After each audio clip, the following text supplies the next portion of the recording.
बुढ़ापा एक इमोशनल कहानी। हर रोज की तरह दिनेश लाल जी अपने शाम के सैर सपाटे से लौट आए थे। वह अपने जूते उतार ही रहे थे कि बहू ने पूछा, बाबूजी, आज हम पार्टी में जा रहे हैं, हम वहीं से खाना खा कर आएंगे। आज रात के खाने में क्या खाएंगे बताइए। दिनेश लाल जी ने सोचने लगे, आज रविवार तो नहीं है और ना ही किसी की शादी है, ज़रूर किसी पार्टी में जा रहे होंगे। छोड़ो, मुझे क्या करना है इस उम्र में।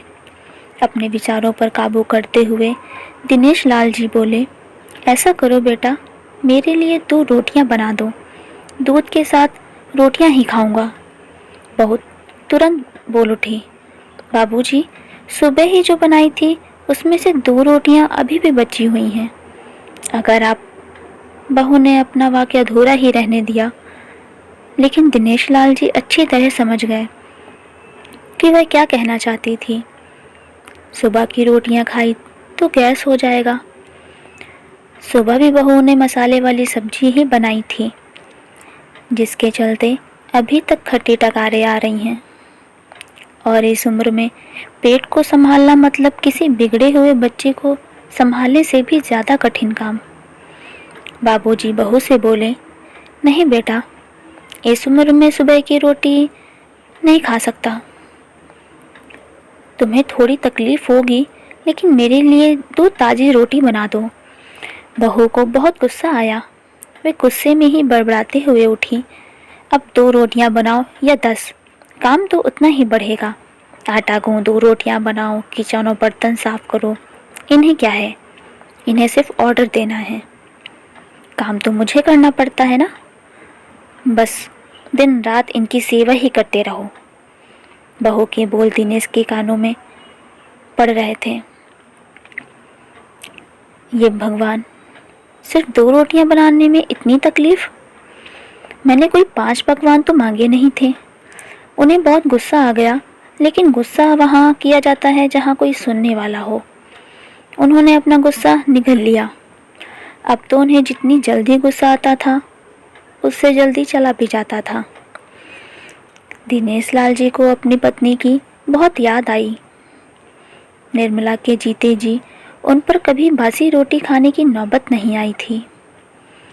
उल्टा खाने में 10 चीज़ें और मिल जाती थी। खाने के साथ मीठा, पापड़, अचार, दही, छाछ, सलाद और पता नहीं क्या क्या। दिनेश जी को बहुत बुरा लग रहा था। रहने दो बहू, मैं बहुत सुबह की रोटी ही खा लूँगा। फिजूल में तुम्हें तकलीफ़ होगी, और वैसे भी तुम्हारे हाथों की रोटियां बहुत मुलायम होती हैं, मुझे चलेगा। मेरी वजह से तुम लोगों को देर नहीं होनी चाहिए। बहू को तो बस सोने पे पीला मिल गया। वह अपनी आवाज़ मीठी करते हुए बोली, बाबूजी, आप चाय लेंगे क्या? दिनेश लाल जी अपने चाय पीने की इच्छा को दबाते हुए बोले, वैसे कोई खास इच्छा नहीं है चाय पीने की, मगर तुम अपने लिए बना रही हो तो मेरे लिए भी थोड़ी बना लेना। हाँ बाबूजी, मैं अपने लिए बनाने वाली हूँ, आपके लिए भी बना देती हूँ। बोलकर बहू रसोई घर के अंदर चली गई।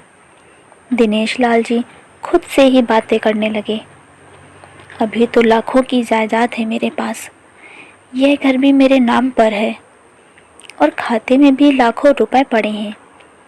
कभी बेटा विषय निकालता है तो मैं बोल कर टाल देता हूँ कि मेरे बाद तेरा ही तो है सब कुछ, और फिर 1 कप चाय और 2 ताज़ी रोटियों के लिए तरसना पड़ता हो तो उन बूढ़ों का क्या होता होगा, जिनके पास संपत्ति के नाम पर सिवा पुरानी यादों की कुछ भी नहीं होता। निर्मला को याद करके दिनेश लाल जी की आंखों में आंसू चमकने लगे और धीरे से गालों पर सरके। निर्मला के होते हुए उन्होंने घर का कोई भी काम नहीं किया था।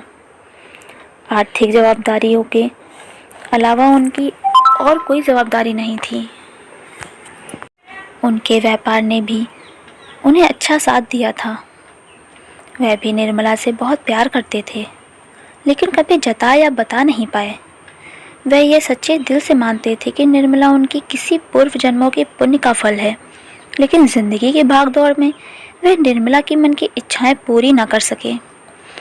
उन्हें वैष्णो देवी जाना था, लेकिन हर बार यह यात्रा अगले साल के लिए पोस्टपोन हो जाती। घर बार और संसार की जिम्मेदारियां संभालते संभालते कब उनकी इच्छाएं उन्हीं के साथ चली गईं, पता ही नहीं चला। दिनेश लाल जी ने देखा उनका पोता और पोती दोनों स्कूल से आ गए थे। दोनों ने अपना बस्ता सोफे पर फेंका और दादाजी की तरफ दौड़कर उनके गले लगते हुए कहने लगे, चलिए ना दादाजी, खेलने चलते हैं। यही निस्वार्थ प्रेम के कुछ पल थे जिसमें दिनेश लाल जी बच्चों के साथ बच्चे बन जाते थे और सारे अपने दुख और यादें भूल जाते थे। वे कुछ बोल पाते उससे पहले ही बहुओं ने कहा, चलो छोड़ो दादाजी को, हमें पार्टी में जाना है, जल्दी से तैयार हो जाओ, पापा भी आते ही होंगे। दोनों ही बच्चे दादाजी को छोड़ मम्मी की तरफ भागे। उनकी पोती 7 साल की थी और पोता 5 साल का था। दिनेश लाल जी अपनी सोच में डूबे हुए बालकनी की तरफ चले गए। बालकनी में धीमी ठंडी हवा उनका स्वागत किया। बहू उनके लिए चाय बनाकर लेकर आई। बालकनी में रखी अपनी कुर्सी पर बैठकर दिनेश लाल जी घुट घुट करके चाय पी रहे थे। पी क्या रहे थे, निगल रहे थे, क्योंकि चाय के नाम पर सिर्फ कम शक्कर वाला गर्म पानी था, न इलायची न अदरक। दिनेश लाल जी मन ही मन सोचने लगे, बहू के जाने के बाद आज खुद अपने हाथ से चाय बनाकर इलायची, अदरक और थोड़ी सी ज़्यादा शक्कर डालकर और उसके साथ रोटियां खा लूँगा। रोटियां खाऊंगा, रोटियों की याद आते ही उनके मुंह फिर खट्टा हो गया। चाय खत्म होने पर खाली कप लेकर वे किचन में रखने गए तो वहां देखा कि बहू के और बच्चों के कप धो के पड़ा था। उन्होंने भी अपना घर धोकर रख दिया और अपनी डायरी लेकर बालकनी में आ गए। बालकनी में बैठे बैठे उनकी नज़र सूखी हुई तुलसी के पौधों पर गई। उन्होंने एक लोटा पानी लाकर उसमें डाल दिया। कुछ मिनटों बाद ध्यान से देखने पर उन्हें पता चला कि सूखी हुई तुलसी के पौधों में नई कुपले जैसे मुस्कुरा रही हों। उन्हें याद आया कि निर्मला हर सुबह तुलसी को पानी और शाम को दिया दिखाती थी। अब तो शाम को न तुलसी को ना ही भगवान के मंदिर में दिया जलता है। पता नहीं कितने संस्कार, इतनी इच्छा, आदतें निर्मला अपने साथ ले गई थी। दिनेश लाल आसमान की तरफ देखकर बोले, निर्मला, मुझे और इस घर को अभी तुम्हारी ज़रूरत थी। तुम क्यों हमें छोड़कर चली गई? तुमने मुझे धोखा दिया। तुमने हमेशा साथ रहने का वचन तोड़ दिया। तुम मुझे अकेला छोड़कर चली गई। दिनेश लाल जी की आंखें भर आईं। पापा, इतनी ठंडी हवाएं बह रही हैं और आप हैं कि बालकनी में बैठे हैं। अंदर आ जाइए, नहीं तो बीमार हो जाएंगे। बेटे ने दिनेश लाल जी से कहा। बेटा, बहू और पोता पोती सब तैयार होकर पार्टी के लिए निकल रहे थे। किसी ने झूठ मूठ ही नहीं, मन रखने के लिए भी उनसे नहीं पूछा कि साथ चलिए। बाबा, आप खाना खाकर जल्दी सो जाइएगा, हमें आने में ज़रा देर हो जाएगी। ज़्यादा देर तक जागना आपकी सेहत के लिए अच्छा नहीं है। हमारे पास घर की दूसरी चाबी है, हमारी चिंता मत कीजिएगा। बेटे ने जाते हुए कहा। ऐसे बोल रहे हैं जैसे मेरी सेहत की बहुत फिक्र है। कितने दिनों से बोल रहा हूँ डॉक्टर के पास ले चलो, बीपी बढ़ा हुआ है, शुगर भी चेक करवाना है। थोड़ा सा भी चलता हूँ तो हांफने लगता हूँ, तो बेटा कहता है कि बुढ़ापे में ये सब होता ही है, ज़्यादा भ्रम मत पालिए। वाह बेटा, बूढ़े बाप के पास बैठने के लिए थोड़ा सा भी टाइम नहीं है और पार्टी के लिए टाइम ही टाइम है। ऐसे अनगिनत विचार उनके दिमाग में चल रहे थे, लेकिन फिर भी उन्होंने हाँ में सिर हिलाया। सभी पार्टी में चले गए। दिनेश लाल जी हाल में रखी कुर्सी पर आकर बैठे। खाना खाने की अभी कोई इच्छा भी नहीं थी, इसलिए टीवी चालू की।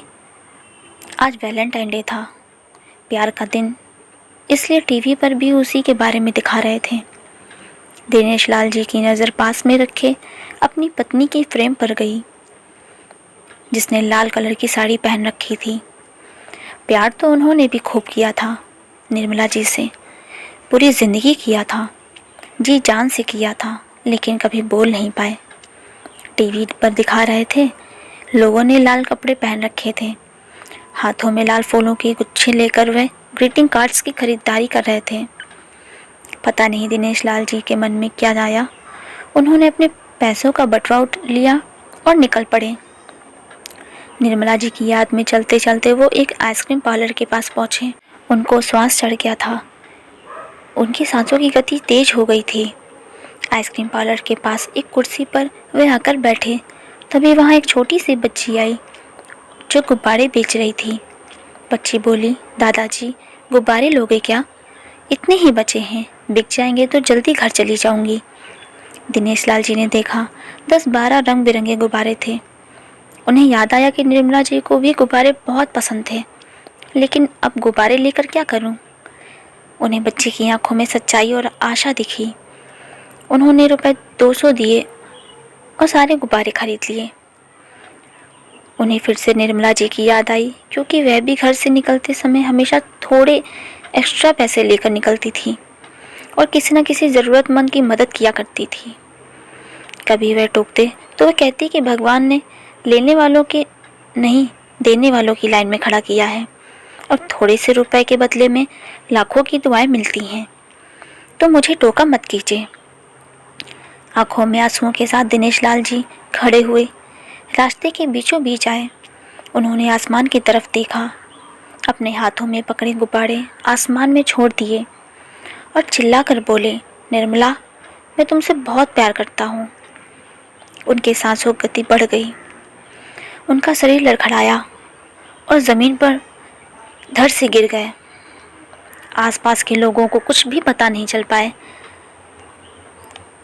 उससे पहले ही दिनेश लाल जी ने इस मोह माया की दुनिया को अलविदा कह दिया। उन्हें अपनी पत्नी से मिलने की बहुत जल्दी थी। दोस्तों, उम्मीद करती हूँ ये कहानी आपको पसंद आई होगी। अगर पसंद आई तो वीडियो को लाइक ज़रूर करें। धन्यवाद।